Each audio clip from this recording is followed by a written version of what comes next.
আসসালামু আলাইকুম সবাইকে। আশা করি সবাই যে যেখানে আছেন সুস্থ আছেন, ভালো আছেন এবং প্রতিদিনের মতো আমরা আবার লাইভে চলে এসেছি।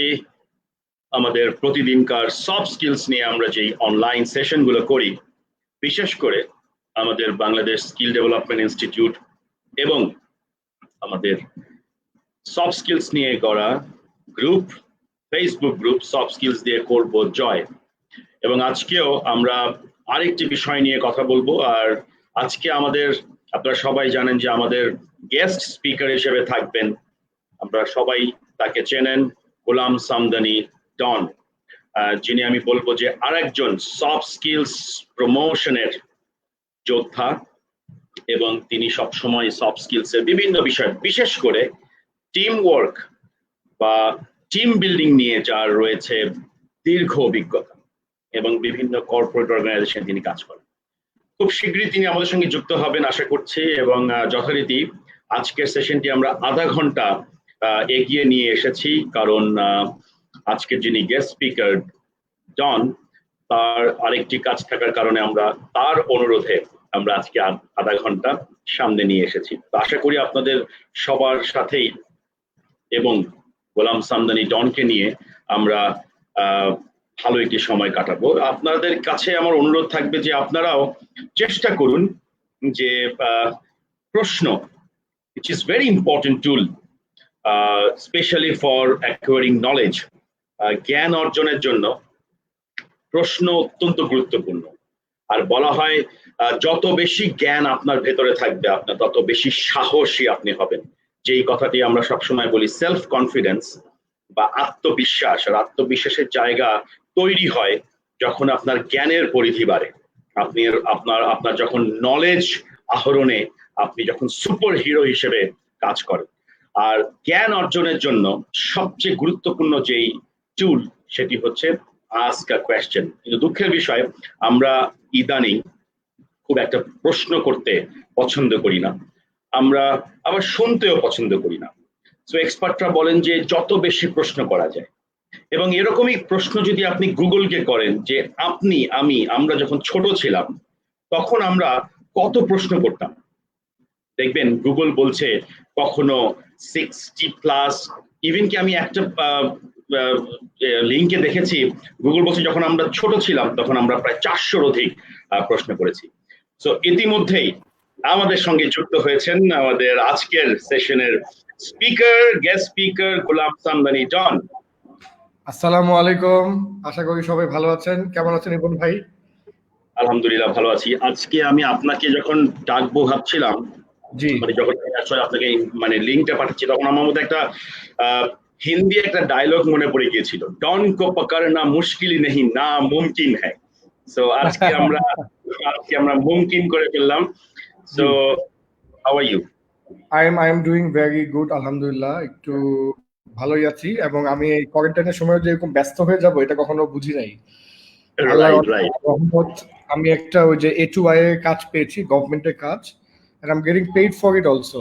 তো ওই কাজটা 6টা এপিসোড করছি 6 দিন। তো ওটা একটু প্রেসার, গতকাল একটা হলো, আজকে আবার আছে, নেক্সট 6 দিন 6টা হবে। ফ্যান্টাস্টিক। এবং করতে হচ্ছে আর কি, পড়াশোনা করতে হচ্ছে এটা নিয়ে। জি জি, সরি। এটা খুবই ভালো জিনিস। এবং আমরা তো আসলে বলছি যে আমরা আসলে আমাদের এই প্ল্যাটফর্ম যেটি সফট স্কিলস নিয়ে আসলে গড়া, আমাদের সবসময় টার্গেট থাকে যে আমরা কাউকে ভয় দেখাবো না, নাম্বার 1।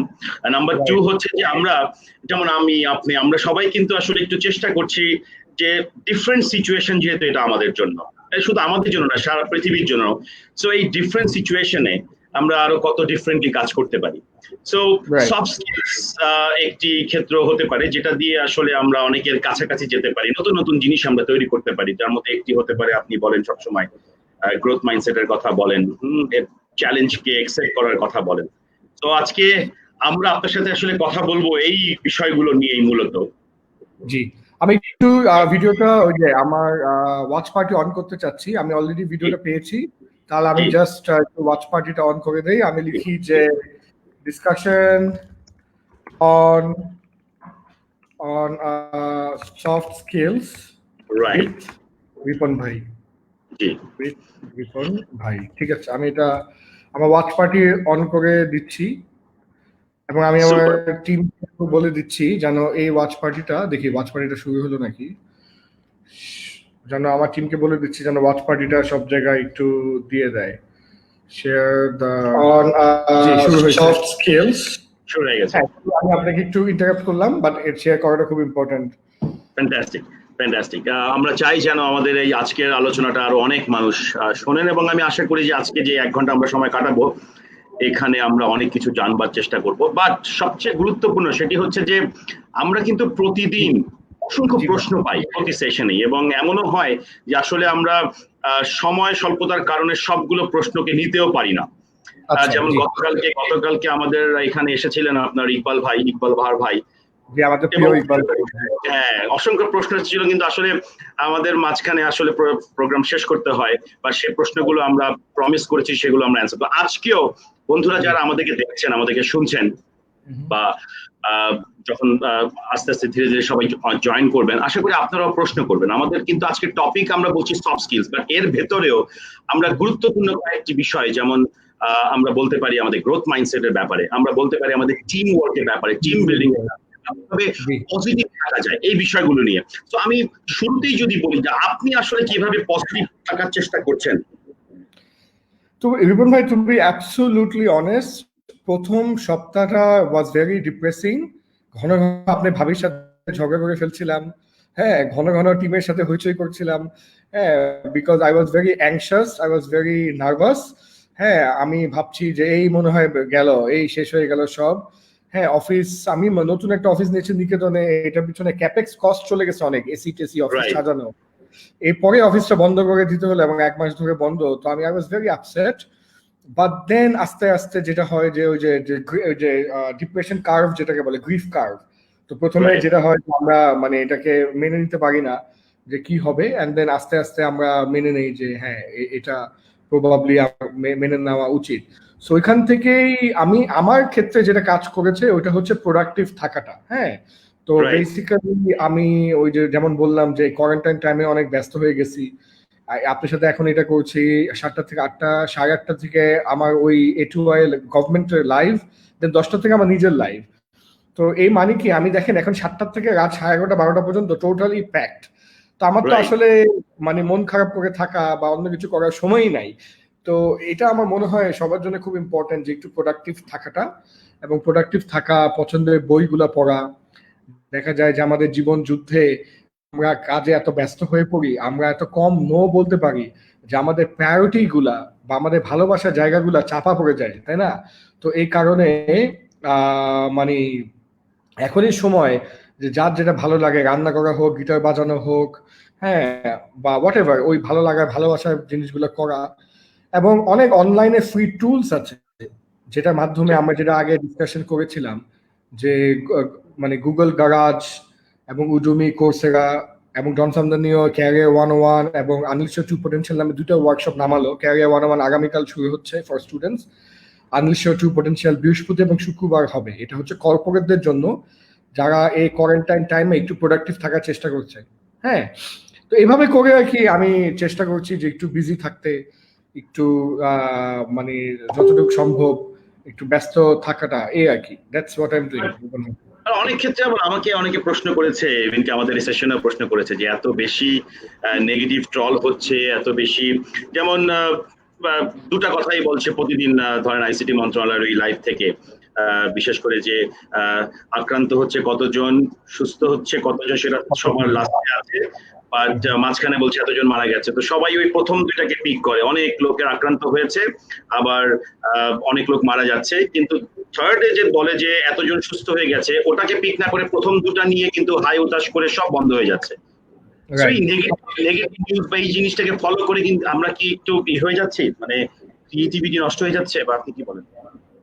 আমি আপনাদেরকে একটা জিনিস দেখাই, দেখি আমি এটা পাই নাকি খুঁজে। হ্যাঁ, পেয়েছি।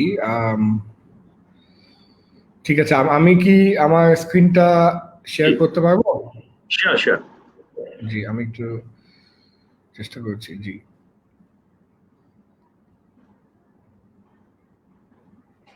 আমি একটু আমার স্ক্রিনটা শেয়ার করছি।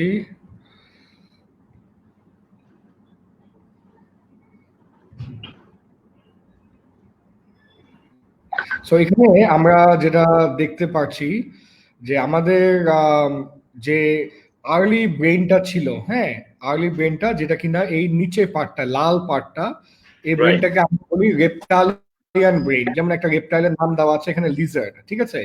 এই ব্রেনটা বেসিক্যালি হচ্ছে আমাদের সাথে কাজ করে in terms of decisions, in terms of fight or flight. মানে হচ্ছে একদম প্রি হিস্টোরিক যে হিউম্যান বিং ছিল, যে প্রি হিস্টোরিক হিউম্যান বিং দেখা গিয়েছে যে অনেক বিপদের সম্মুখীন হতো, তাই না?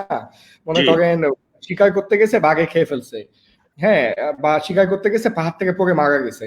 সো বেসিক্যালি এই লাল পার্টটা হচ্ছে আমাদের prehistoric, the first human brain, okay, এটাকে আমরা বলি রেপটালিয়ান ব্রেন। তো এই ব্রেনটা সারাক্ষণই বলে যে এটা করিস না, ওখানে যাইস না, থাক, রিস্ক নিস না, থাক, নতুন ইনিশিয়েটিভ নিস না, থাক, এগুলি বলিস না, থাক, চেষ্টা করিস না, থাক, লেগে থাকিস না। ও আপনাকে চায় মানে প্রোটেক্ট করতে, এবং অটো পাইলটে দেখেন এখানে লেখা আছে যে অটো পাইলটে ও আপনাকে নেগেটিভ ফিডব্যাক দিতে থাকে। এরপরে যখন আমরা একটু ইভলভ হই, তখন এই যে মাঝখানে যে পার্টটা, এই পার্টটা আমাদের তৈরি হয়, এটাকে আমরা বলি দ্য ম্যামেল ব্রেইন, ঠিক আছে। ম্যামেল ব্রেইনটা, ম্যামেল মানে কি, যে জীব জন্তুরা মায়ের বুকে দুধ খায়, ম্যামেল, রাইট? এরা হচ্ছে, এই ব্রেইনটা আমাদেরকে শেখায় হচ্ছে ইমোশনস, এই ব্রেইনটা আমাদেরকে ডেভেলপ করে হচ্ছে হ্যাবিটস, এবং এই ব্রেইনটা আমাদেরকে ডিসিশন নিতে সাহায্য করে। ওকে, সো আমরা তখন আরেকটু সভ্য হলাম, যে ঠিক আছে আমরা আমরা এইভাবে করা উচিত, ওই করা উচিত, ডিসিশন নেওয়া শিখলাম। এবং একদম লেটেস্ট যে হিউম্যান ব্রেইনটা, এটা হচ্ছে বাইরে এই বড় পার্টটা, এই লেটেস্ট হিউম্যান ব্রেইনটা আমাদেরকে শেখায় হচ্ছে ভাষা, কমপ্লেক্স থিঙ্কিং, ইমাজিনেশন এবং কনসাসনেস, এই যে আমাদের বিবেক, যেটা আমাদেরকে পশুর থেকে আলাদা করে। এবং ব্রেইনের যে একদম যে ফ্রন্টে যে পার্টটা, এই পার্টটাকে আমরা বলে থাকি প্রিফ্রন্টাল কর্টেক্স। হ্যাঁ, এই প্রিফ্রন্টাল কর্টেক্স আসলে আমাদের ক্রিয়েটিভ ব্রেইন। তো আমি যেটা এখানে বোঝানোর চেষ্টা করছি, এই বড় পার্টটা এবং এই সামনে যে প্রিফ্রন্টাল কর্টেক্স, যেটা এখানে লেখা নেই, বাট আমি আপনাদেরকে বলে দিচ্ছি, প্রিফ্রন্টাল কর্টেক্স, এটাই হচ্ছে the modern creative problem solving human brain.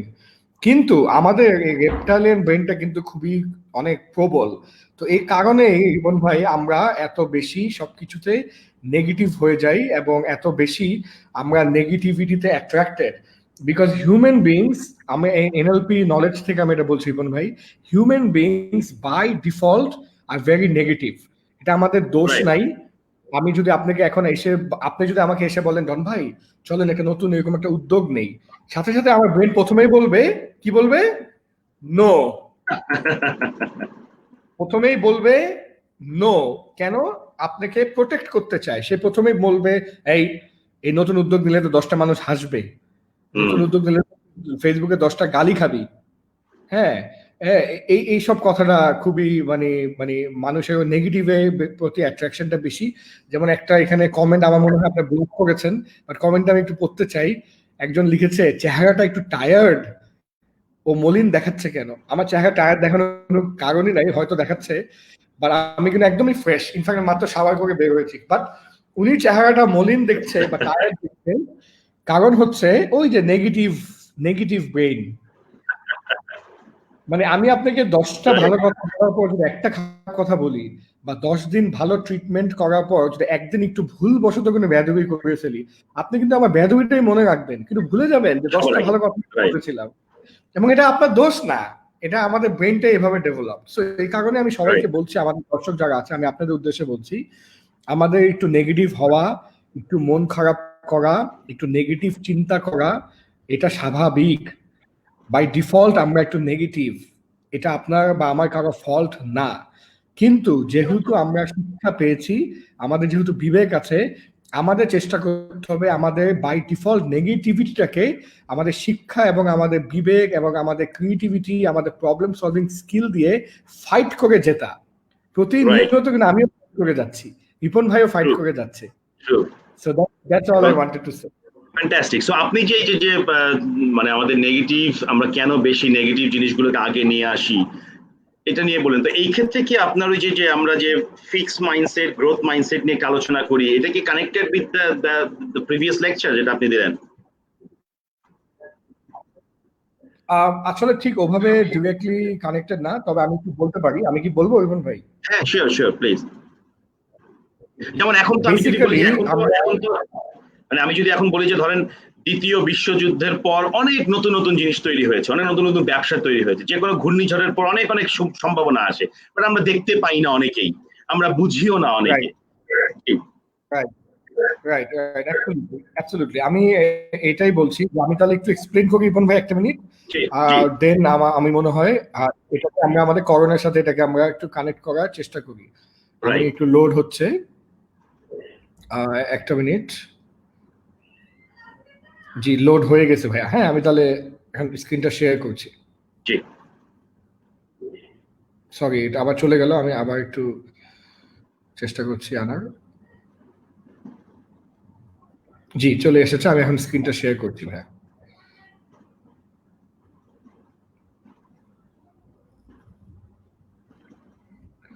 So basically আমাদের দুই ধরনের মাইন্ডসেট আছে, ওকে?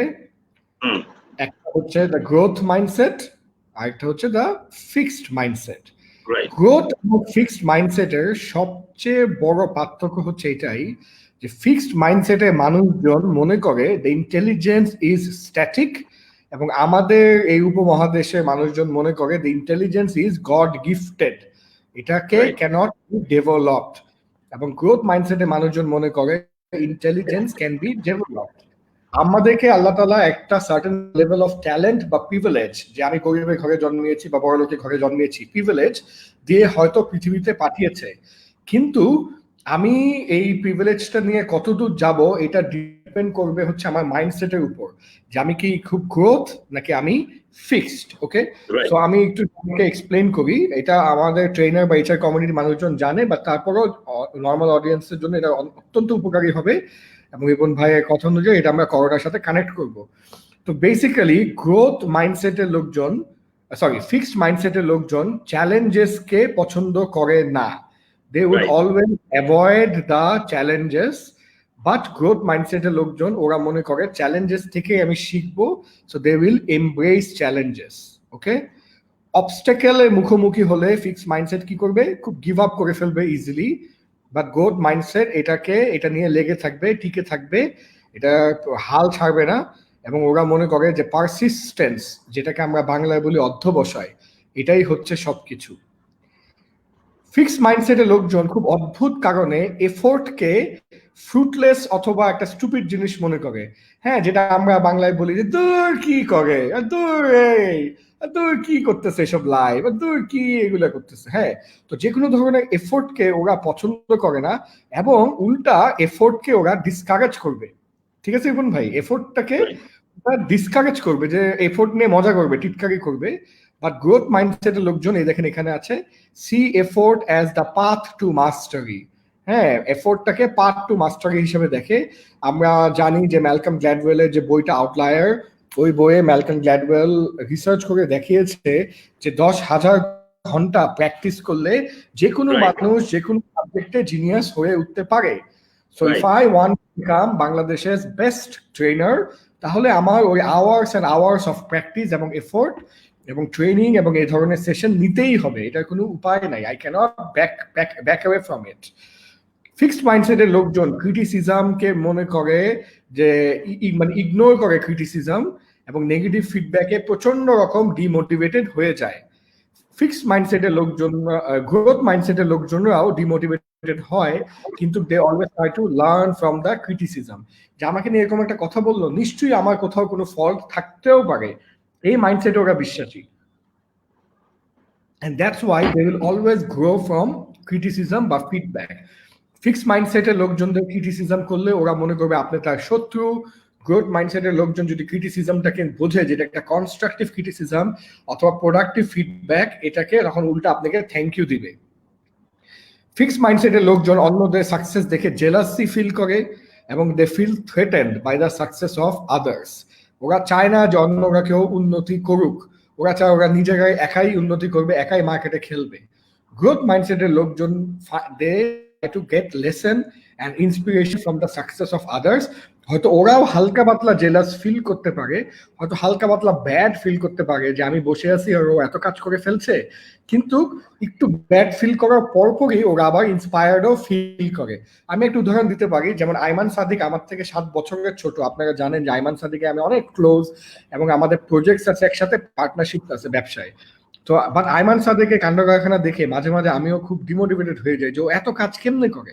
কিন্তু একটু ডিমোটিভেটেড হয়েও হয়তো তাৎক্ষণিক মুহূর্তে বা কিছুক্ষণ পরে আমি আবার ইন্সপায়ার্ড হই যে ওয়াও, ও যে যেমন এই কাজগুলো করছে এবং ওই কাজগুলো দেখে আমি শিখি। সো এটাই হচ্ছে ফিক্সড এবং গ্রোথের মানে ডিফারেন্স, যে ফিক্সড হলে খালি ডিমোটিভেটেডই হতো এবং ওর নামে বদনাম করে বেড়াতো, আর গ্রোথ হচ্ছে একটু ডিমোটিভেটেড হয়ে দেন ওখান থেকে ইন্সপায়ার্ড হয়ে অ্যাকশন নেয়। সো অ্যাজ আ রেজাল্ট যেটা হয় যে এই একটু ভালো করে এই পার্টটা দেখেন সবাই।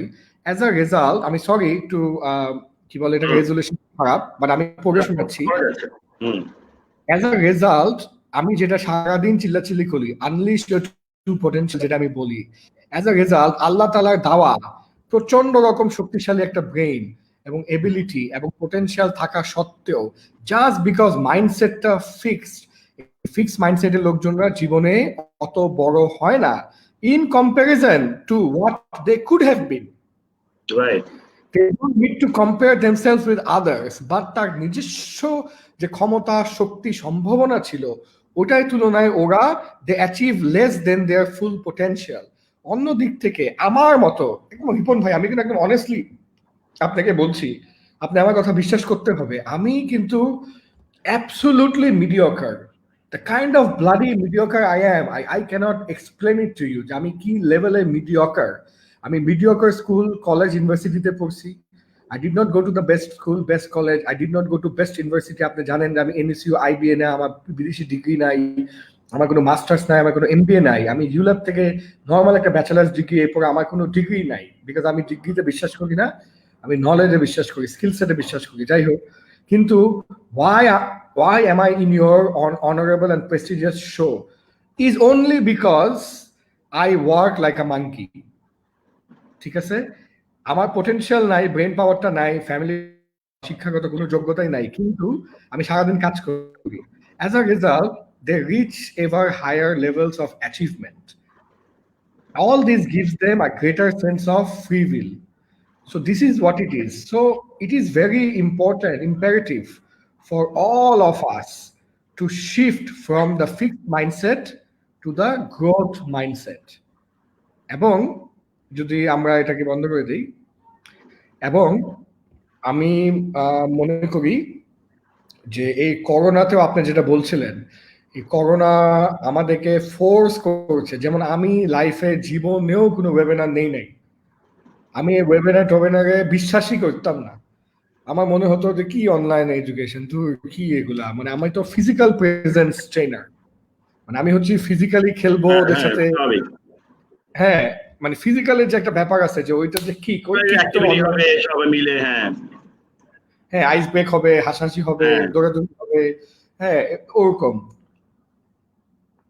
So thank you to corona, যে করোনা আমাকে ফোর্স করেছে into discovering this beautiful world of online and digital. তো আমি এটাই সবাইকে বলবো যে ওয়ার্ক ফ্রম হোম নিয়ে কমপ্লেন না করে try to find out যে what can be the most effective way for you to work from home. এই করোনা আমাদের এখন বন্ধ, এটাকে কমপ্লেন না করে, আপনি তো কিছু করার নাই, এটা তো আপনি কন্ট্রোলের বাইরে, এটা নিয়ে কমপ্লেন না করে try to find out a way to make it productive. এটা এক্সারসাইজ করে হোক, বই পড়ে হোক, স্কিল সেট ডেভেলপ করে হোক, আর যাই করে হোক, যেখানে অন্যরা সবাই ডিমোটিভেটেড, আপনি আপনার বসকে পজিটিভ কথা বলেন, আপনি মোটিভেটেড থাকেন, আপনি দৌড়ঝাঁপ দৌড়াদৌড়ি করেন, মানে আমি বলছি না বাসা থেকে বের হও, আমি বলছি অনলাইনে ডিজিটালি যতটুকু যা করা, হ্যাঁ, সবাই কমপ্লেন করছে, আপনি চেষ্টা করেন সলিউশন বের করতে। এভাবে করেও কিন্তু আপনি আপনার কোম্পানিতে বা আপনার বসের কাছে মানুষ হয়ে উঠতে পারেন। সো প্লিজ, আমি একটা জিনিস আপনার সঙ্গে পুরোপুরি একমত। ফর এক্সাম্পল, আমি যখন 26 তারিখে যখন লকডাউন হয়, তার আগে 2-3 দিন আগে থেকে আমি নিজে একটু সেলফ কোয়ারেন্টাইন ছিলাম, কারণ আমার একটু গলা ব্যথা এবং কাশি দুটাই চলছিল। তো আমি আর অফিস টফিস কোথাও যাইনি, তো আমি বাসা থেকে বসেই টিমকে কন্ট্রোল করছিলাম বা টিমকে গাইড করছিলাম। তো হঠাৎ করে ফেসবুকে একটা পজিটিভ স্ট্যাটাস দেয় না সবাই, আমি একটা পজিটিভ স্ট্যাটাস দিলাম। তো দেওয়ার পর বেশ কয়েকজন লোক আমাকে একটু কমেন্ট করলো আর কি।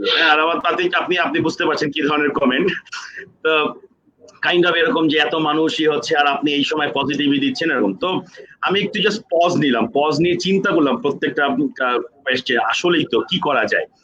And finally we come up an idea যে webinars for Bangladesh. So আমি কিন্তু পরবর্তীতে ওদের সবাইকে হয়তো পার্সোনালি থ্যাংক ইউ দিতে পারিনি, আর আমি কিন্তু মনে মনে থ্যাংক ইউ দিয়েছি যে because of those negative comments আমার দিকে যেটা ছিল আসলে, and we come up an idea। এবং আপনি জানেন যে 100 পিপল কি কিন্তু আমরা 100 পরিবার না 100টা পরিবারের জন্য কিন্তু আমরা টাকা তুলতে পেরেছি। সেখানে আপনিও ছিলেন, আপনিও একটা সেশন নিয়েছিলেন, আপনার মনে আছে, webinars for বাংলাদেশে।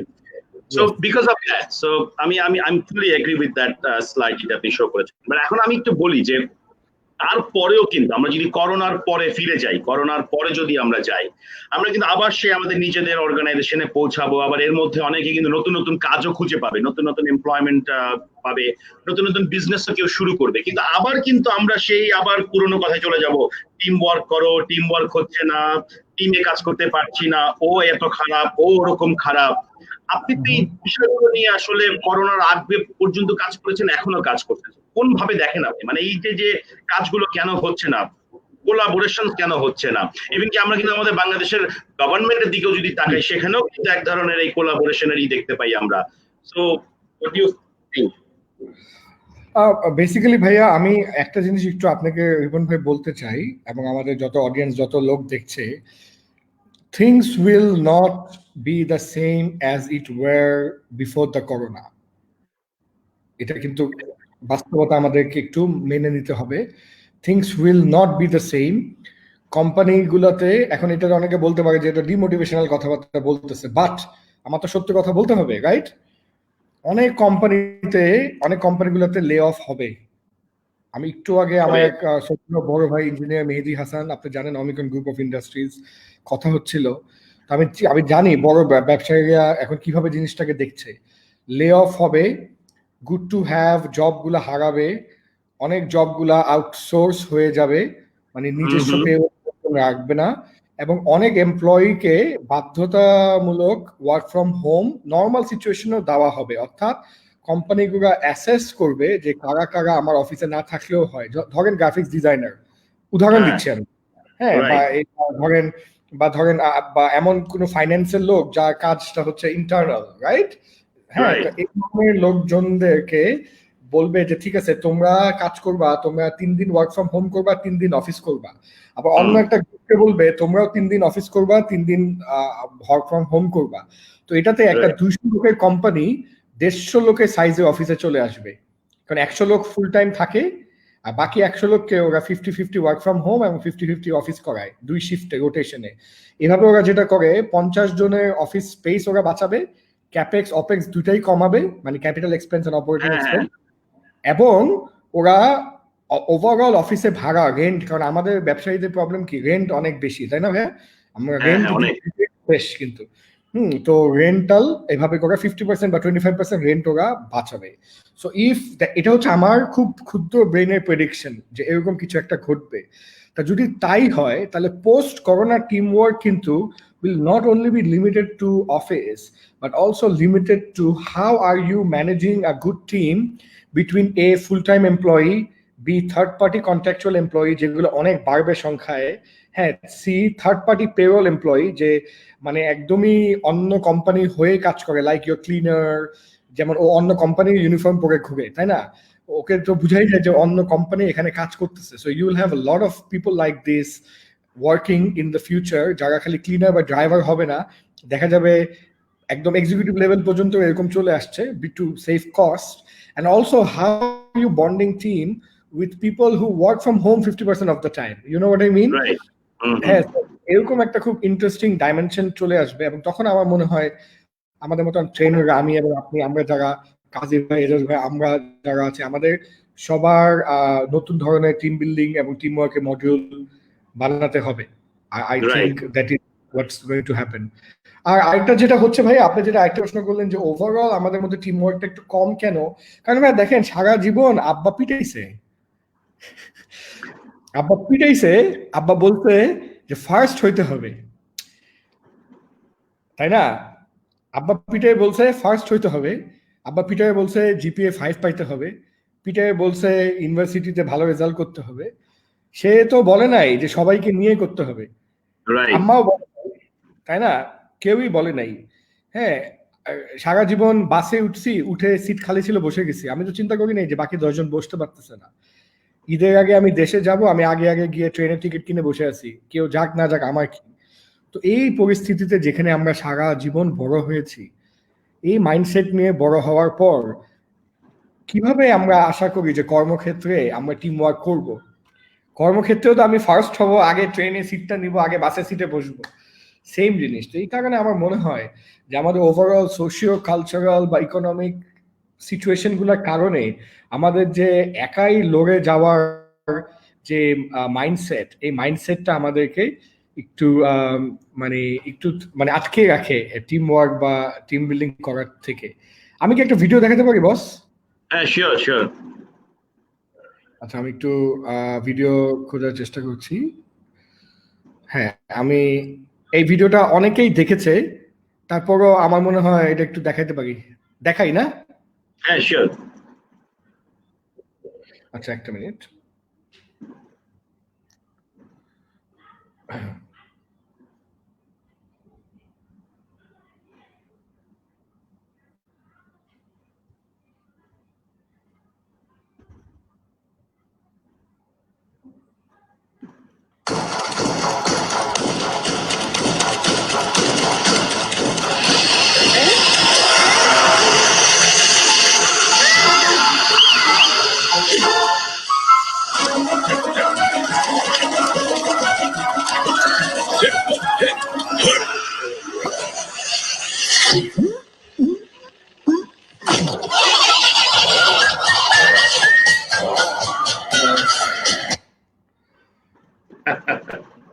আমি ভিডিওটা আরেকবার প্লে করছি, হ্যাঁ?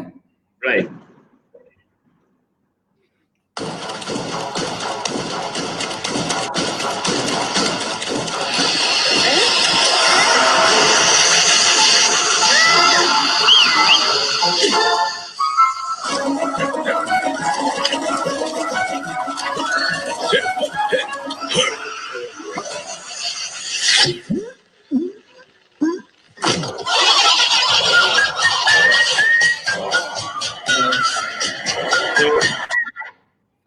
So Together everyone achieve more.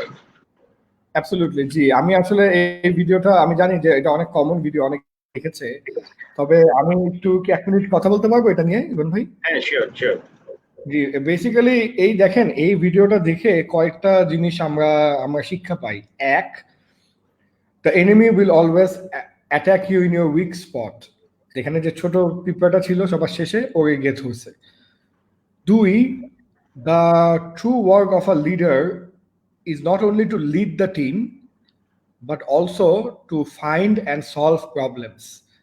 যেখানে কিন্তু সবাই সবার মতো চলে যাচ্ছিল, লিডার কিন্তু দেখছে এই এখানে একটা problem, right? This is number 2। Number 3 হচ্ছে the leader needs to give the right and proper instruction. ভিডিওটা যদি ভালো করে দেখেন দেখবেন লিডার এক একজনকে এক একটা ইনস্ট্রাকশন দিছে, এবং ভিডিওটা যদি আমরা একটু স্লো মোশন করে দেখি দেখবো যে এই ভোটকা যেটা, এই ভোটকাটা সবাইকে ভাবে ধাক্কা মারছে, আর লম্বাটা সবাইকে টেনে তুলছে। হ্যাঁ, মানে এটা কিন্তু খুব ইন্টারেস্টিং যে এক একজনের আমাদের মানুষের এক একজনের এক একটা কোর কম্পিটেন্সি থাকে। এটাকে কি বলে? Core competency. এখন এই কোর কম্পিটেন্সি মানে প্রত্যেকটা মানুষের যে নাম্বার 1 স্কিল।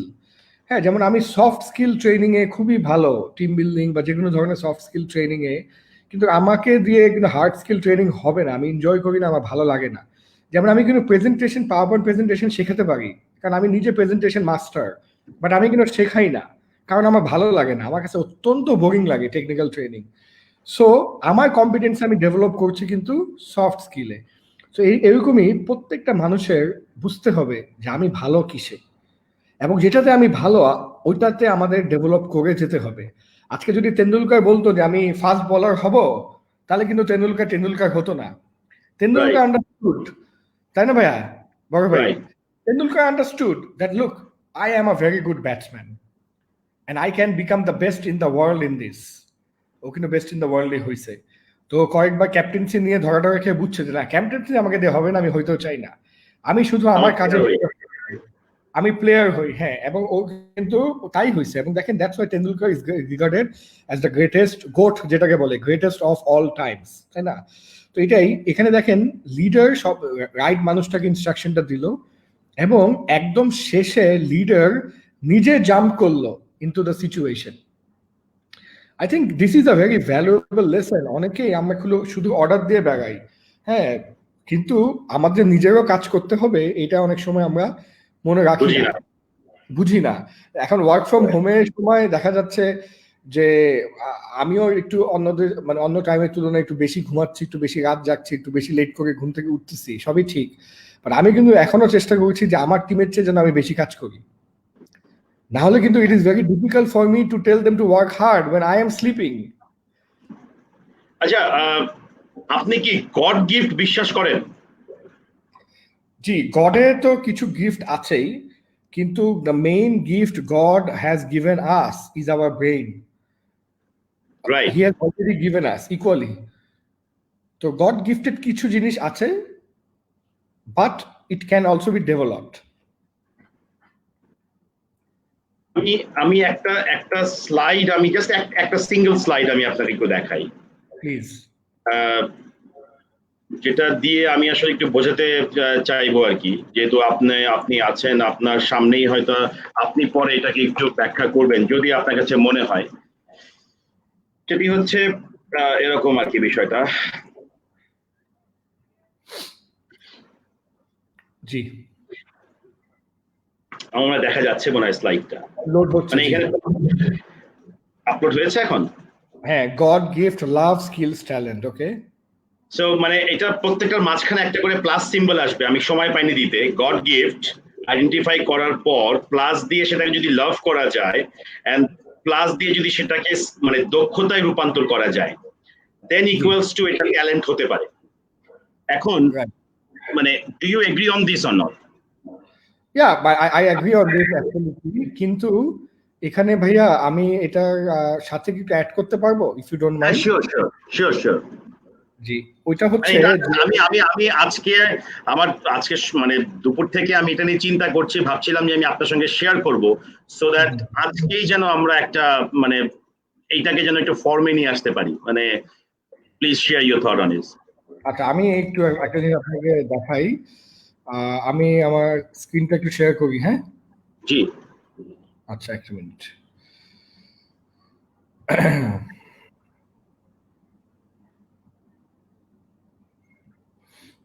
জি, তো বেসিক্যালি রিপন ভাই, আপনি জেনে খুশি হবেন যে গত মাসে আমি একটা এইচআর কোম্পানি দিয়েছি, আমি এবং আমার পার্টনার আমরিন, ও বিএটিতে ছিল, বিএটি এইচআর। তো ও আমি মিলে একটা এইচআর কোম্পানি দিয়েছি, তার নাম দিয়েছি আমরা ইকিগাই। হ্যাঁ, ইকিগাই এইচআর সার্ভিসেস। তো এই এইচআর কোম্পানিটা বেসিক্যালি নর্মাল এইচআর এর যে সার্ভিসেস গুলি আছে, পেরোল ম্যানেজ করা, হেডহান্ট করা, ইন্টারন্যাশনাল হেডহান্ট করা, তারপর আপনার মানে এইচআর সার্ভিসেস দেওয়া, হ্যাঁ, ফিজিবিলিটি স্টাডি করা, এগুলা করবে। তো এটা ইকিগাই নামটা দিয়েছি কারণ ইকিগাই হচ্ছে একটা ফেমাস জাপানিজ কনসেপ্ট, যেটা আমি বিশ্বাস করি এবং আমরা অনেক ভালোবাসি। তো ইকিগাই বলে হচ্ছে that your the reason of your existence in this world depends on 4 things, okay? The reason of your existence in this world depends on 4 things. So number 1 হচ্ছে যেটা আপনি বললেন, যে something that you love, and then number 2 হচ্ছে something that you are very good at. Right. If you love it and if you are very good at it, you are passionate about it, okay? And then বলছে something that you must be paid for. আপনার ওই ইকুয়েশনে এই পার্টটা একটু add করতে হবে, কারণ there has to be a market or else it's not sustainable. Right. হ্যাঁ, বিকজ মার্কেট যদি না থাকে, আপনার যদি ইনকাম সোর্স না থাকে, তাহলে আপনি খাবেন কি, আপনি কিভাবে মোটিভেটেড থাকবেন? তো আপনার কিন্তু একটা মার্কেট থাকতে হবে, you need to be paid for, you need to be earning money. So এই কারণে আমার এটা পছন্দ, যেটা একটু প্র্যাকটিক্যাল। এবং ফোর্থ আমি আমি আমি একটা জিনিস জানতে চাই আপনার কাছ থেকে, সেটি হচ্ছে যে ধরেন আপনি যখন আপনার ক্যারিয়ার চিন্তা করছেন, যে আপনি আপনার ক্যারিয়ার একটা সময় তো আপনি চিন্তা করছেন যে কিসে আপনি কাজ করবেন বা কোন জিনিসটাকে আপনি ফোকাস করবেন, তো তখন কি আপনি তো নিশ্চয়ই নিজের একটা সোয়াট করেছিলেন যে আপনি কোনটাতে ভালো, রাইট, সেখানে কি আপনি গড গিফট খুঁজে পেয়েছিলেন আগে?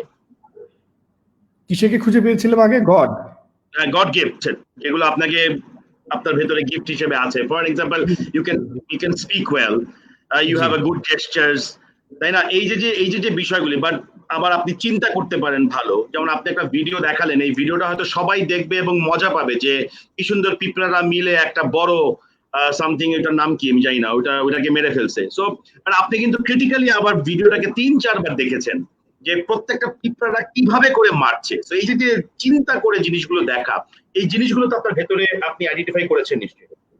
জি, আমি রিপন ভাই, টু বি অনেস্ট, আমি আসলে আমার পোটেনশিয়ালটা বা আপনি যেটা বললেন গডস গিফট, এটা ডিসকভার করেছি ইউনিভার্সিটিতে। আমি ইউনিভার্সিটিতে, এবং আমি এটা ডিসকভার করতে পেরেছি only because of my extra curricular activities. আমি ইউনিভার্সিটি গিয়ে যখন ক্লাব করলাম, তখন আমি দেখলাম যে আগে আমি মাইকে দাঁড়ায় যখন একটা কথা বলি, 50 জন, 100 জন, 150 জন লোক শুনতেছে আমার কথা।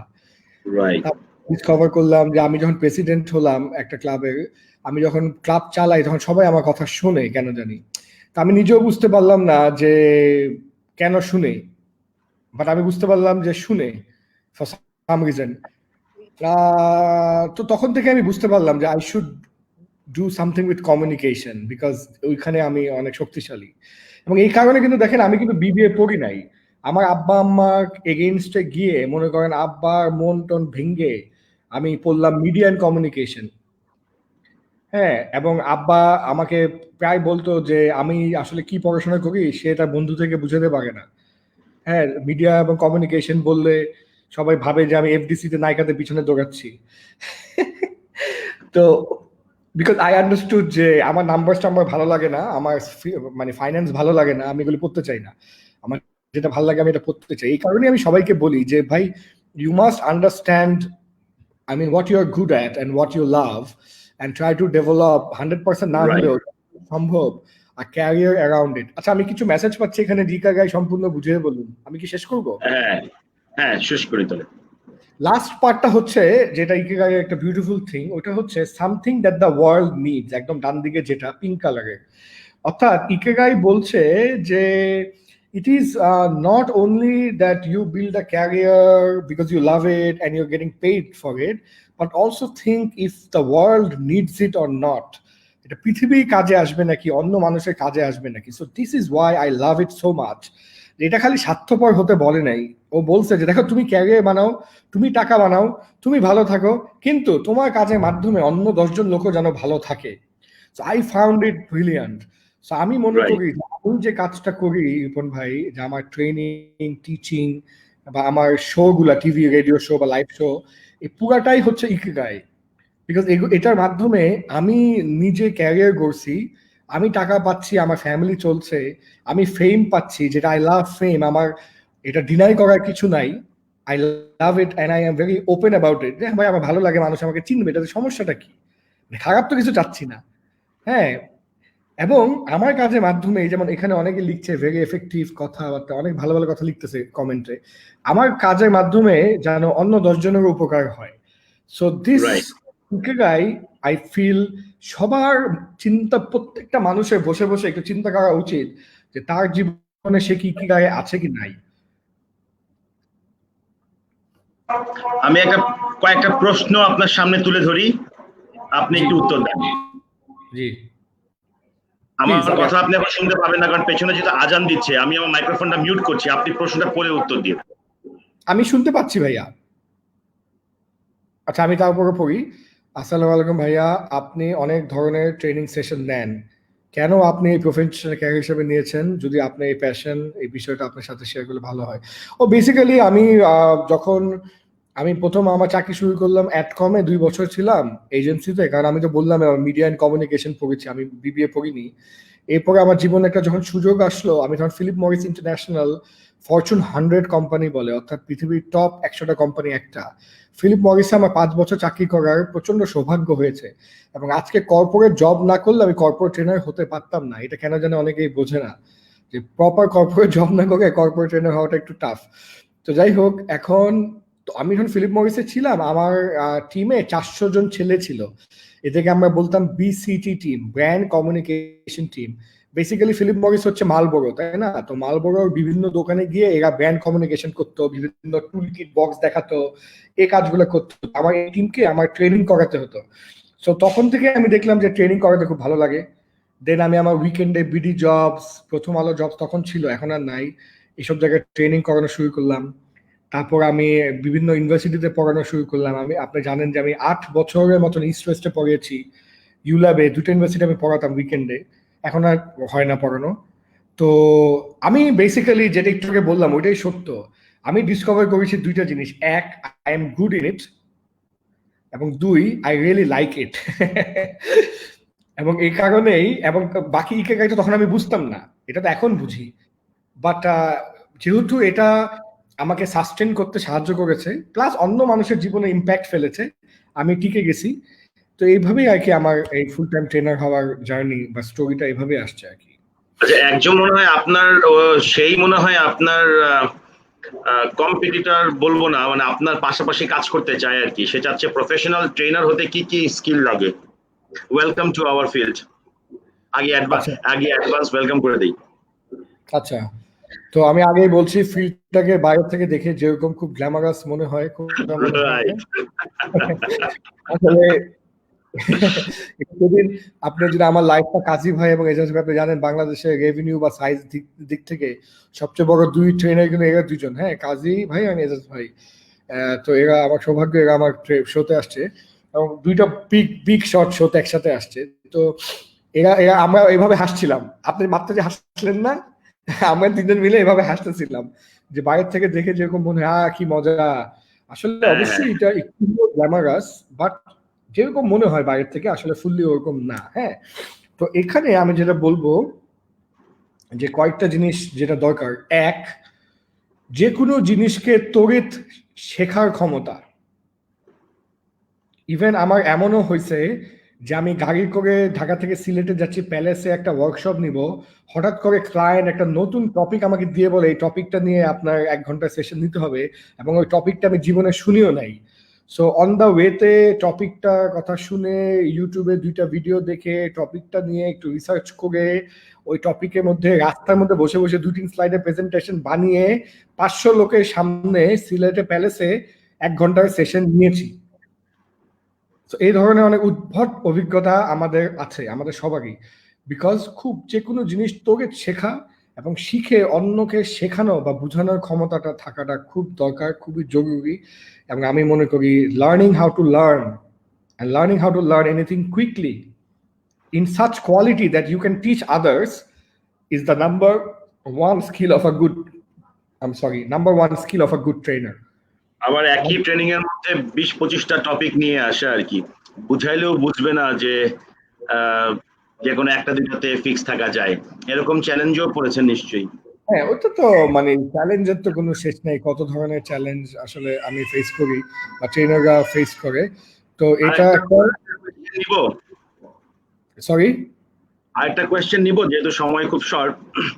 হ্যাঁ, আমি এটা একটু শেষ করি কুইকলি। হ্যাঁ, সেকেন্ড হচ্ছে খুব ভালো প্রেজেন্টেশন স্কিলস, থার্ড হচ্ছে superior public speaking skills, fourth হচ্ছে engagement skills with the audience, হ্যাঁ, এবং ফিফথ হচ্ছে যে এক ধরনের রেজিলিয়েন্ট যেটাকে বলে, কারণ অনেক ট্রাভেল থাকবে, অনেক ঢাকা বাইরে যেতে হবে, অনেক মনে করেন আগের দিন রাত 3টার দিকে ঢাকায় ঢুকে পরের দিন সকাল 7টার দিকে নেক্সট ট্রেনিং, এই ধরনের অনেক ধরনের প্রবলেমস আপনার ফেস করতে হবে, যেহেতু আপনার লাইফটা নর্মাল লাইফ হবে না।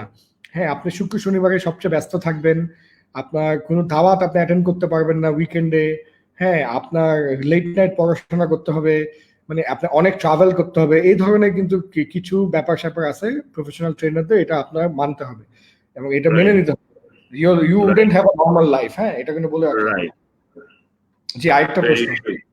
আর একটা হচ্ছে এরকম মাইন্ডসেটের ক্ষেত্রে এনভায়রনমেন্টের কি কোনো প্রভাব ফেলে? যদি প্রভাব ফেলে থাকে তাহলে মোকাবেলা করার উপায় কি? বেসিক্যালি এনভায়রনমেন্ট যে কোনো কিছু ক্ষেত্রেই প্রভাব ফেলে, যে কোনো কিছু ক্ষেত্রেই। এখন আপনার যেটা মনে রাখতে হবে যে you have to always look at the big picture and you have to look at your end objective. এখন এটা বলতে আমি কি বুঝাচ্ছি, অর্থাৎ ধরেন আপনার আশেপাশে কোনোভাবেই কোনো রাইট পরিবেশ নাই যেখানে আপনি আপনার মাইন্ডসেটটা পরিবর্তন করতে পারছেন, কিন্তু আপনার যদি এন্ড রেজাল্ট থাকে যে আমি নেক্সট 5 বছরে বাংলাদেশের একজন বড় কর্পোরেট ট্রেনার হব, তাহলে আপনার বাকি সবকিছুকে উপেক্ষা করে ওটার পিছনে দৌড়াতে হবে, লেগে থাকতে হবে। আপনি যদি লেগে থাকেন, টিকে থাকেন, ডেডিকেশন দেখান, দেখবেন বাকি সব কিছু ওইভাবে they will automatically fall into place. হ্যাঁ, অনেক সময় দেখা যায় যে আমাদের ক্লোজ ফ্যামিলিরাও আমাদেরকে আমাদের ড্রিমস গুলোকে সাপোর্ট করে না। তো সাপোর্ট যখন করে না এবং আপনি যদি ইজিলি গিভ আপ করেন, তখন ওরা মনে করে যে এটা একটা ইনফ্যাচুয়েশন ছিল, ভালো প্রেম ছিল না, ইনফ্যাচুয়েশন ছিল। বা যদি দেখে যে শত বাধা বিপত্তির পরও আপনি লেগে আছেন, তখন বুঝবে যে না, এই গার্লফ্রেন্ড তো ছাড়বে না, তখন বুঝবে যে না, এটা একটা রিয়েল প্রেম। তখন দেখবেন ফ্যামিলি সহ সবাই আপনাকে সাপোর্ট করছে। আমাকেও কিন্তু আমার ফ্যামিলি প্রথমে ফুল টাইম ট্রেনার হতে সাপোর্ট করে নাই, সাপোর্টটা অর্জন করতে হবে, আদায় করতে হয়েছে। ডন ভাইয়া, বাসায় কোন কোন কাজগুলো করলে প্রেজেন্টেশন স্কিলস ডেভেলপ করতে পারবো? নাম্বার 1 হচ্ছে ইউটিউবে 10 মিনিট স্কুলে এবং গুগলে সার্চ করে প্রেজেন্টেশন এবং পাবলিক স্পিকিং স্কিলস নিয়ে যত ধরনের ভিডিও আছে সব দেখে ফেলেন। এবং সেকেন্ড হচ্ছে নিজের ইংলিশটাকে ইমপ্রুভ করেন। থার্ড হচ্ছে আয়নার সামনে পাবলিক স্পিকিং বা প্রেজেন্টেশন স্কিলসটাকে প্র্যাকটিস করেন। এখন যেহেতু বাসায় বসে আছেন, গেট লক করে, কেউ জানার দরকার নেই, নাহলে পাগল ভাবতে পারে। আয়নার সামনে প্র্যাকটিস করেন। আপনি যত বেশি প্র্যাকটিস করবেন ততই আপনার প্রেজেন্টেশন এবং পাবলিক স্পিকিং স্কিলস ভালো হয়ে উঠবে। ওকে, এটা কোনো রকেট সায়েন্স না, it needs a lot of practice. আমার মনে আছে 2009 সালে ফার্স্ট মানে মোবাইলে ভিডিও করে করে যখন বিরক্ত হয়ে গেলাম, তখন একবার বুকে ফু দিয়ে ফেসবুকে আপলোড করে দিলাম, বুঝছেন। আচ্ছা, এরপরে যখনই দুজন লোক ভালো বললো, তখনই এমন মানে অনুপ্রাণিত হলাম, তারপর শুরু হয়ে গেল। এখন তো অনেক ভিডিও আমরা সবাই করি, তো এটাও একটা হতে পারে, তাই না? পাবলিক ওপিনিয়ন নিয়ে নেওয়া, অনেকে কিন্তু খারাপও বলবে প্রথম দিকে, ওটাও মাথায় রাখতে হবে। না, যে কোনো নতুন জিনিস করতে গেলেই তো খারাপ বলবেই প্রথমে। খারাপ বলবেই, হ্যাঁ। স্পোকেন ইংলিশ শিখতে পারি কিভাবে বাসায় বসে? আমার মনে হয় আমি মাত্র যেগুলো বললাম ওগুলো একই টিপস, সেম টিপস। হ্যাঁ, আপনি ইউটিউবে যান, লিখেন English as a second language, এটা লিখে তারপর আপনি সার্চ করেন, ওখানে 100টা ভিডিও দেখেন। অনেকগুলো ভিডিও দেখতে দেখতে দেখবেন অনেক ভিডিও বাজে, কিন্তু কিছু ভিডিও দেখবেন ভালো। যে ভিডিওগুলো ভালো, ওই চ্যানেলটা সাবস্ক্রাইব করেন, করে ওই চ্যানেলে যত ভিডিও আছে সব দেখেন। আপনি গুগলে সার্চ করেন, গুগলে সার্চ করলে অনেক আপনি ইংলিশ ল্যাঙ্গুয়েজ ইমপ্রুভ করার ওয়েবসাইট পাবেন ফ্রি। এবং 10 মিনিট স্কুলে অনেক ভালো কিছু ভিডিও আছে, ওগুলি দেখেন। এইটা আপনার একটা কথা থেকে মনে হয় কোট করেছে। আপনি একবার বলেছিলেন যে আমি ভালো ইউনিভার্সিটিতে পড়িনি বা ই করিনি, তো সে ওটাকে ধরে বলছে যে বি ক্যাটাগরি ইউনিভার্সিটিতে যারা স্টাডি করে, দেন পার্ট টাইম জব টিউশন করে, তারা জব জন্য কেন জব মনে করেন? আমি এটা বুঝিনি। যোগ্য জবের জন্য কেমন বুঝুন। আচ্ছা, আমি একটু একটা কথা বলি। সামনে করোনার পরে যেটা হবে, ইউনিভার্সিটি ব্র্যান্ডিং তো অবশ্যই, মানুষ আসলে খুঁজবে স্কিলড পিপল। সময় নাই এত কথা বলা, এত খোঁজা, এত ইন্টারভিউ নেওয়া। হ্যাঁ, এবং মার্কেটে আরেকটা জিনিস যেটা ঘটবে যে অনেক চিপে অনেক ভালো লোক পাওয়া যাবে। মনে করেন যে লোকটা আগে 1 লক্ষ টাকা বেতনে পাওয়া যেত, ওই লোকটা হয়তো এখন 50,000, 60,000, 40,000 পাওয়া যাবে। বুঝতে পারছেন আমি কি বলছি? তার মানে আমাদের জব মার্কেটের অবস্থা খারাপ ছিল, এখন আরো খারাপ হবে, এটা বাস্তবতা। এটা নিয়ে আমার সাথে ঝগড়া করে কোনো লাভ নেই। সো যেটা হচ্ছে, আপনি বি ক্যাটাগরি হন, এ আর সি হন, extra curricular activity, part time job, টিউশনি, কেস কম্পিটিশন, এই ধরনের এক্সট্রা যদি কিছু আপনি না করে থাকেন, আপনার শুধুমাত্র ডিগ্রি দেখিয়ে আপনি জব পাবেন না। ওকে, এটা হচ্ছে একটা জোক আছে, একটা গল্প আছে যে ও বন্ধুকে লাইসেন্স নিয়ে গেছে বাঘ মারতে। হ্যাঁ, বলে আগে বাঘ মারতে আসছোস কেমনি করে, এই দেখ লাইসেন্স নিয়ে আসছি, এই যে বন্ধুকে লাইসেন্স আছে তোর কাছে, এই দেখ আমার কাছে আছে, এটা দিয়ে বাঘ মারুন। কিন্তু সে বন্দুকটা আনে নাই। তো তার মানে কি আপনি ইউনিভার্সিটি ডিগ্রি দিয়ে খালি জব মার্কেটে আপনি জব পাবেন না। আপনার রাইট, স্কিল রাইট। সেট, বন্দুক গুলি, হ্যাঁ স্কিল সেট নিয়ে যাইতে হবে। খালি বন্দুকে লাইসেন্স দিয়ে কিন্তু বাঘ মারা যাবে না। এটাও প্রিয় একটা গল্প, তো এটা আজকে আপনাদের সাথে বললাম। হ্যাঁ, এটা একটু মনে রাখেন। আচ্ছা, আপনাকে সরাসরি প্রশ্ন করেছে যে কাউকে হায়ার করতে গেলে আপনি কি কি স্কিলস দেখে আপনি হায়ার করেন? আমি মেইনলি, আপনাদের কথাটা পছন্দ না হতে পারে, বাট আমি সিজিপিএটা দেখি। হ্যাঁ, আমি সিজিপিএটা দেখি, এবং খুব বাজে সিজিপিএ পেয়েছে এমন কারোর সাথে আমি কথা বলতে চাই না। কারণ তুমি ইউনিভার্সিটি স্টুডেন্ট, মানে আমি ফ্রেশ গ্র্যাজুয়েটের কথা বলছি, আর এক্সপিরিয়েন্সটা আলাদা বলছি। কারণ তুমি ইউনিভার্সিটি স্টুডেন্ট হিসাবে তোমার একটাই কাজ ছিল পড়াশোনা করা, ওটাও ঠিক মতন করতে পারো নাই, বাপ মা টাকা পয়সা নষ্ট করছো, তো আমি তোমার সাথে কথা বলতে ইন্টারেস্টেড না। তো মিনিমাম 3.3, 3.4, 3.5 সিজিপিএ না হলে আমি কথা বলি না। এটা হচ্ছে আমার প্রথম কথা। Because you are suppose to study while you are in the university, এটা হচ্ছে আমার বাংলা কথা, আমি এটা এগেনস্টে যাব না। নাম্বার টু হচ্ছে আমি এক্সট্রা কারিকুলার অ্যাক্টিভিটি দেখি। আমি, আমার টিম জানে যে সিভি শর্টলিস্ট করে আমার পর্যন্ত আসতে হলে মানে proven track record of extra curricular বা কো কারিকুলার অ্যাক্টিভিটিস না থাকলে ওই সিভিটা আসে না। এখন এক্সট্রা কারিকুলার বা কো কারিকুলার মানে যে খালি ক্লাব করতে হবে এমন না, আমি প্রুভেন বলছি মানে হচ্ছে আপনাকে কাজ করতে হবে। কেউ যদি টিউশনি করে ওটাও আমি খুব সম্মান করি, এবং আমি খুব ভালোবাসি এই ছেলেপেলেদের সাথে কথা বলতে, যারা টিউশনি করে কষ্ট করে মেসে থেকে নিজের টাকা দিয়ে বেতন দিয়ে পড়াশোনা করছে। হ্যাঁ, এগুলি আমি খুব লাইক করি। কেন আমি এক্সট্রা কারিকুলার অ্যাক্টিভিটিস দেখি? বিকজ এক্সট্রা কারিকুলার অ্যাক্টিভিটি দেখে ফ্রেশ গ্র্যাজুয়েটদের স্কিল সেটটা বোঝা যায়, প্যাশনটা বোঝা যায়, প্রবলেম সলভিং এবিলিটি বোঝা যায়, এবং স্ট্রিট স্মার্টনেস বোঝা যায়। অনেক মানুষ আছে যে ভালো সিজিপিএ বাট খুব লাজুক। এত লাজুক লোকজন দিয়ে কি করবো, যাদেরকে রাস্তায় পাঠিয়ে একটা কাজ করানো যায় না। হ্যাঁ, এইসব বেশি অতিরিক্ত লাজুক লোকজন আমি পছন্দ করি না, বিকজ এরা স্ট্রিট স্মার্ট হন, এরা কাজ করতে পারে না। এবং আলটিমেটলি এরা বড় হয় না, টিকে থাকতে পারে না, because of the kind of work ethics I have, which is very serious and very tough to work with us. হ্যাঁ, তো এই কটা জিনিস আমি দেখি। তো আমি সিজিপিএ দেখি, এক্সট্রা কারিকুলার অ্যাক্টিভিটি দেখি, এবং স্কিল সেটটা দেখি, এবং ইংলিশটা দেখি। ইংলিশটা আমি দেখি। আমি গতকাল বলছিলাম যে 90% ইন্টারভিউ ক্যান্ডিডেট বাদ পড়ে ইংলিশের কারণে।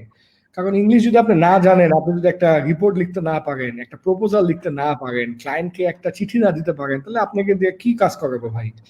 তো এটা যে কত ইম্পর্টেন্ট, এবং আমি কাউকে বুঝাতে পারতেছি না যে ইংলিশটা যদি আপনি ইমপ্রুভ না করেন immediately, you are done, you are gone. এই রাইট। So fantastic. আমরা একদম শেষে, মানে শোর একদম শেষে চলে এসেছি। আমাদের প্ল্যান ছিল 8টার মধ্যেই শেষ করবো, এবং আমরা বেশ কিছু প্রশ্নেরও অ্যান্সার দিলাম আপনার কাছ থেকে। আমরা গ্রোথ মাইন্ডসেট এবং এটাকে কিভাবে ডেভেলপ করা যায়, টিম ওয়ার্কের প্রতিবন্ধকগুলো জানলাম আমি আপনাদের কাছ থেকে। তো লর ভাই, আপনার কাছে আমার লাস্ট কোয়েশ্চেন। জি, আপনাকে প্রতিদিন তো কোনো না কোনো বিষয় ইন্সপায়ার করে, বা আপনি খোঁজার চেষ্টা করেন, তাই না? জি। সবচেয়ে বেশি ইন্সপায়ার করে, মানে এখনো করে আপনাকে?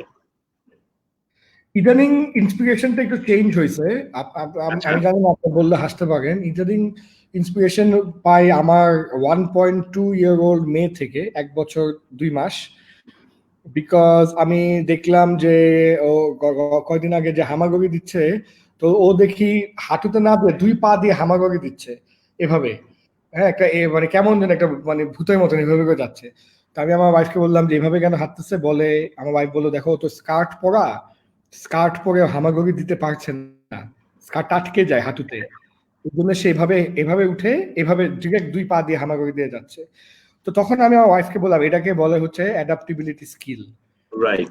এই বাচ্চাদের থেকে আসলে সবচেয়ে বেশি লিডারশিপ বা অ্যাডাপ্টিবিলিটি শেখা যায়, যে ওরা যে কখনোই গিভ আপ করে না, এবং প্রতিদিনই ওরা নতুন ভাবে নিজেদেরকে রিডিফাইন করে। হ্যাঁ, এটা আর কি খুব আমাকে ইন্টারেস্ট করে, যে ও অলওয়েজ একটা প্রবলেম সলভ করার চেষ্টা করে। তাকে সে ধরেন রিমোট দিয়ে আমাকে বলে কার্টুন ছাড়তে, আমি ছাড়ি না, সে আমি না ছাড়া পর্যন্ত ও চেষ্টা করতেই থাকবে, ও কোনোভাবে গিভ আপ করে না, আমাকে অতিষ্ঠ বিরক্ত করে ফেলে। আমি আমার মাকে বলি যে আমারই মেয়ে ঠিক আছে, হ্যাঁ, নেভার গিভস আপ, বুঝছেন? তো এটা আমার মেয়ে আমাকে প্রতিদিন অনুপ্রেরণা দিচ্ছে, অনেস্টলি আই টেল ইউ। এবং আমি নিশ্চিত যখন ওর বয়স 5 বছর হবে, তখন ওর কাছ থেকে 400 প্রশ্ন যখন প্রতিদিন পাবেন, তখন আপনি দেখবেন যে আরো কিভাবে সে নিজের নলেজ ব্যাংকে আসলে আপডেট করছে। যত ধরনের কোয়েশ্চেন, কোনো বাদ বিচার নাই, এবং আমি আশা করি আপনি প্রত্যেকটা কোয়েশ্চেনের অ্যান্সার দেবেন এবং ওকে কখনোই না বলবেন না, যাতে করে আপনার আর আমার বয়সে এসে যখন আমাদের দৈনিক কোয়েশ্চেন হয়ে যায় 6 থেকে 7টা, সেটা যেন ওর ক্ষেত্রে না হয়, আমিও সেটা দোয়া করছি। ডন ভাই, আমি যাওয়ার আগে একটা মিনিট আমার ওই যে একটা ওয়ার্কশপ দিয়েছি ওটা নিয়ে 1 মিনিট একটু বলতে পারি? হ্যাঁ শিওর শিওর। আমি জাস্ট 1 মিনিট নিচ্ছি ইমন ভাই। এখানে ওই আমি একটু সবাইকে দেখাচ্ছি একটু, জাস্ট 1 মিনিটের জন্য। তো বেসিক্যালি আমাদের এই যে আনলিশ ইওর ট্রু পোটেনশিয়াল হচ্ছে আমার বেস্ট সেলিং ট্রেনিং প্রোগ্রাম। হ্যাঁ, তো এটা এই করোনার জন্য আমরা একটা লঞ্চ করেছি আমার ক্লায়েন্টদের জন্য। এটা এই রামাদানের আগে বৃহস্পতি এবং শুক্রবার হবে, 4টা থেকে রাত 8টা, 2 দিন, মানে 8 ঘন্টা। বেসিক্যালি এখানে আমরা কথা বলছি যে এই করোনার ডিফিকাল্ট টাইমে কিভাবে আমরা নিজেদেরকে একটু পজিটিভ রাখতে পারবো, কি আমাদেরকে জীবনে উন্নতি করার থেকে আটকে রেখেছে, কিভাবে প্লেয়ার হতে হবে অডিয়েন্স না, ফ্রি অনলাইনে কি কি টুলস আছে এবং কিভাবে এই করোনার সময় আমরা নিজেদেরকে বিজি রাখতে পারি। তারপর আমরা করোনার পর যখন আবার জব লাইফে ফেরত যাব, তখন আমরা আবার কিভাবে শক্তি নিয়ে ফেরত যেতে পারি। এবং এই কোর্সটা নর্মালি 5,000 টাকা টিকেটের হয়, এটা করোনার জন্য 90% ডিসকাউন্ট দিয়ে আমরা এটা 1,000 টাকা টিকেটে রেখেছি, এবং এটা স্ট্রিক্টলি গ্র্যাজুয়েটস এবং কর্পোরেটসদের জন্যই। সো এটাতে যারা ইন্টারেস্টেড তারা যেন ওই যে ডন সামদানি যে পেজটা আমাদের এখানে দেওয়া আছে মাঝখানে, ডন সামদানি এই পেজে চলে আসে। এই পেজে চলে আসলে এখানে ইভেন্ট দেখতে পারবে, এখান থেকে রেজিস্ট্রেশন করে, এবং রেজিস্ট্রেশন করলে এই ওয়ার্কশপটা করতে পারবে। আমার মনে হয় এই একটা ওয়ার্কশপ সবারই করা উচিত, এবং এটা একটা সার্টিফিকেশনও পাবে, ওরা সার্টিফিকেট পাবে করোনা। এবং এটা বেসিক্যালি মানে করোনার সময় বসে না থেকে যে আপনিও প্রোডাক্টিভ ছিলেন, এটা একটা নিজের কোম্পানিকেও বোঝানো প্লাস নিজেও একটু প্রোডাক্টিভ থাকা এই সময়টা, এতটুকু আমি আর কি একটু বলতে চাচ্ছিলাম। ফ্যান্টাস্টিক ফ্যান্টাস্টিক, এবং আমি আশা করি আপনারা যারা আমাদের সাথে ছিলেন প্রত্যেকেই এই ওয়ার্কশপটিতে জয়েন করবেন, বিকজ গোলাম সামদানি ডন যখনই কোনো সেশন করেন সেখানে অবশ্যই নেওয়ার অনেক কিছু থাকে। এবং আমি আশা করি আজকের আমাদের এই 1 আওয়ার ডিসকাশন উইথ গোলাম সামদানি ডন আপনারা অনেক কিছুই নিয়েছেন, অনেক কিছুই পেয়েছেন, এবং যারা রেকর্ডেড ভার্সন দেখবেন তারাও হয়তো ইনশাল্লাহ পাবেন। ডন ভাই, থ্যাংক ইউ সো মাচ, আপনি আমাদের সঙ্গে সময় দিয়েছেন এবং সফট স্কিলস নিয়ে অনেক অনেক চমৎকার কথা বললেন। বিশেষ করে আমার কাছে ভালো লেগেছে যে ইউনিভার্সিটি লাইফে কিন্তু আপনি আপনার ক্যারিয়ারকে আইডেন্টিফাই করেছেন, আপনি কোথায় যাবেন। আমি মনে করি আমাদের এখানে প্রায় 130-এর উপরে পাবলিক প্রাইভেট ইউনিভার্সিটি আছে, প্রত্যেকেই যারা এখন পড়াশোনা করছেন প্লিজ আইডেন্টিফাই, এই সময়টা কিন্তু বেস্ট টাইম আমি মনে করবো তাদের জন্য, বিকজ এখন প্রত্যেকেই আসলে ওভাবে করে চাপ নেই। সো তারা আপনাদের নিজেদের ক্যারিয়ারের কোন কোন জায়গাগুলোকে ঠিক করা যায়, যেমন আনলিশ ইওর ট্রু পটেনশিয়াল এই ওয়ার্কশপে জয়েন করেও কিন্তু আপনারা চাইলে আপনাদের ভেতরকার কিছু কিছু জিনিসকে আপনি বের করে নিয়ে আসতে পারেন। তো আপনারা আমাদের সঙ্গে যুক্ত থাকুন। আগামীকাল আমাদের সঙ্গে আবার আরেকটি সেশনে জয়েন করবে, যার কথা জন ভাই কিছুক্ষণ আগে বলছিলেন, এজাজুর রহমান। তো এজাজ ভাই আমাদের সঙ্গে থাকবেন, এবং আমরা লিডারশিপ নিয়ে এজাজ ভাইয়ের সাথে অনেক কথা বলবো। তো সেই প্রোগ্রামের ইনভাইটেশন রইল আপনাদের সবার জন্য, এবং জন ভাইকে সবার পক্ষ থেকে থ্যাংক ইউ দিয়ে, এবং আপনারা যারা আমাদের সঙ্গে যুক্ত ছিলেন আপনাদের সবার জন্য রইল শুভেচ্ছা এবং ধন্যবাদ জানিয়ে শেষ করছি আজকে। থ্যাংক ইউ, আসসালামু আলাইকুম, থ্যাংক ইউ, টেক কেয়ার।